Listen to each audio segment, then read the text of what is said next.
with how in 2001, when this joint recommendation on trademarks in the internet was concluded, that was the assumption, more or less, that you could treat the world still on some kind of flat environment. So this reinstates what I said before. Trademarks are territorial. The only exception is those 6 bis Paris marks that could be protected without the need for registration in another country. As we said, only domain names can be registered. They are registered in ICANN for those that are called the top level domains. That means the famous first 21, and now obviously the opening of the domain name space. Abusive registration of internet domain names or of trademarks as internet domain names is treated, and we already heard about that, through the Uniform Domain Name Dispute Resolution Policy, the UDRP, which was a process initiated at WIPO. WIPO is one of the service providers for dispute resolution before ICANN, and the WIPO Arbitration and Mediation Center is the one that administers that. Of course, the WIPO Mediation and Arbitration Center has a panel of international experts that deal with these cases on demand. So while identical or very similar trademarks can coexist in a territorial environment, on the internet we have all the prospects for conflict. For domain names, as we know, there is no examination, opposition, invalidation, or cancellation procedures, although the new applicant guidebook of ICANN has built in a number of procedures that are more brand owner friendly. When the joint recommendation was drafted, there was also a need to avoid global injunctions. If you would have a trademark and you would prevent anybody else from using that sign on the internet, you would have problems. So the idea is to, in a sense, provide for some type of coexistence of signs on the internet.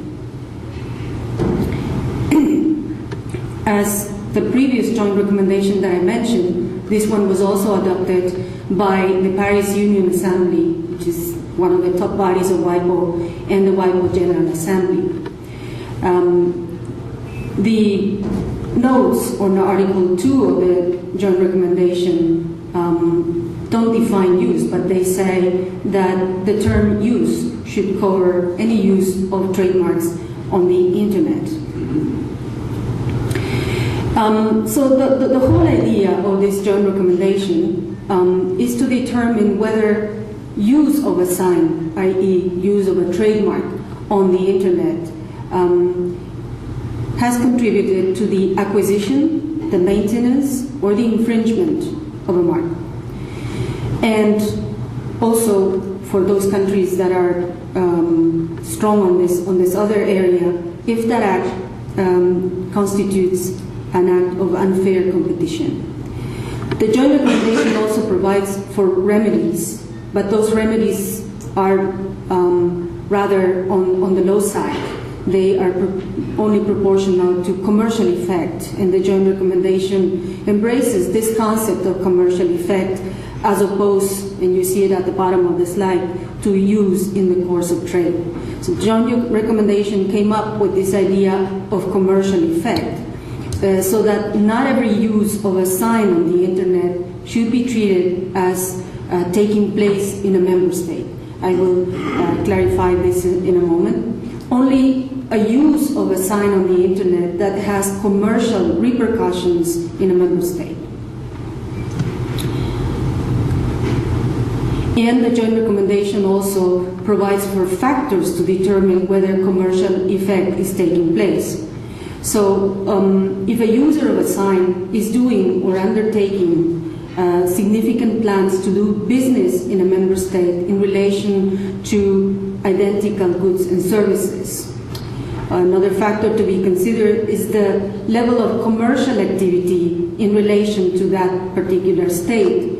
For example, if on the website the provider of that website is going to serve customers located in that particular state or offer post-sale services. Also, whether he is engaging to deliver goods in that particular state or provide a means of interactive contact that are accessible to a user, for example, in the language of the specific country. To say it graphically, as I said, the joint recommendation had this idea of how, we're talking 1999, 2000, of how internet business would take place, which is a very simplistic idea compared to how the internet works today. And as I said, it really is treating operations as working in a very flat environment.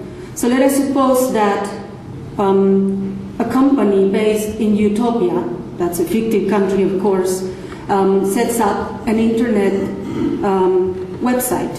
Let us say that the internet is found in this telecommunications satellite that I've put up there. So he has an address and he opens a website. And that website is visible in other states. Let us suppose my fictive states there are Odidorf, Nikeland, and Wittenville. Let us suppose also that that website that this provider in Utopia has put up there has the whole website in French. Let us suppose that he quotes his prices in euros. Let us suppose that he offers to send the goods to Wittenville. And Wittenville's language is French, and Wittenville language is also, and Wittenville's currency is euros. Then the activity from Utopia has commercial effect in Wittenville, and it wouldn't have commercial effect in Odidorf because let us suppose the language there is Chinese and in Nikeland it's Japanese. That is the way that the joint recommendation supposed that commercial effect should be considered. The joint recommendation also thought that acceptable measures would be, for example, a disclaimer, and that a disclaimer on a website would probably be enough to indicate that there is no relationship to the owner of a sign. That if the user of that internet website inquires whether customers are located in a particular state where his website is visible, and the user in fact takes steps to refuse delivery of the goods in a particular state, then he supposedly will not produce commercial effect in that state. At the time, this is a website from 2000, this is a snapshot from 2000, if the user inquires about the customer location, he would probably not produce commercial effect in Switzerland if he can locate that customer location.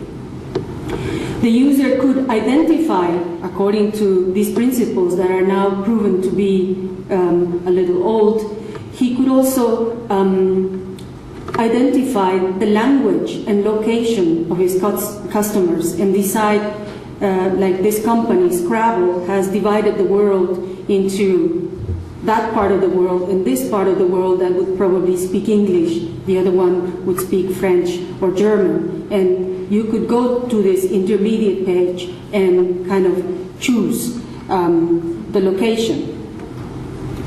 Or the joint recommendation also at the time provided for sort of internet cooperation. Two companies that have exactly the same trademark, namely DISC, could open an intermediate web page from which each one of their customers could be directed. And these were some of the remedies that were provided for in that joint recommendation. As it turns, the joint recommendation, most of it has fallen into disuse. I mean, really, we couldn't at the time foresee how internet business was really going to work, and that goes probably back to what I was telling you the first day. We are running after a moving target with use of trademarks on the internet, and it keeps moving, and we really don't know how this is going to work out in the future. Nevertheless, the joint recommendation, and that's Article 6, provided for a forward-looking idea of use of signs that will become possible through technological advances. For example, use of signs in banner advertisements, and the one that is causing right now the most trouble, use of signs, i.e. trademarks, as keywords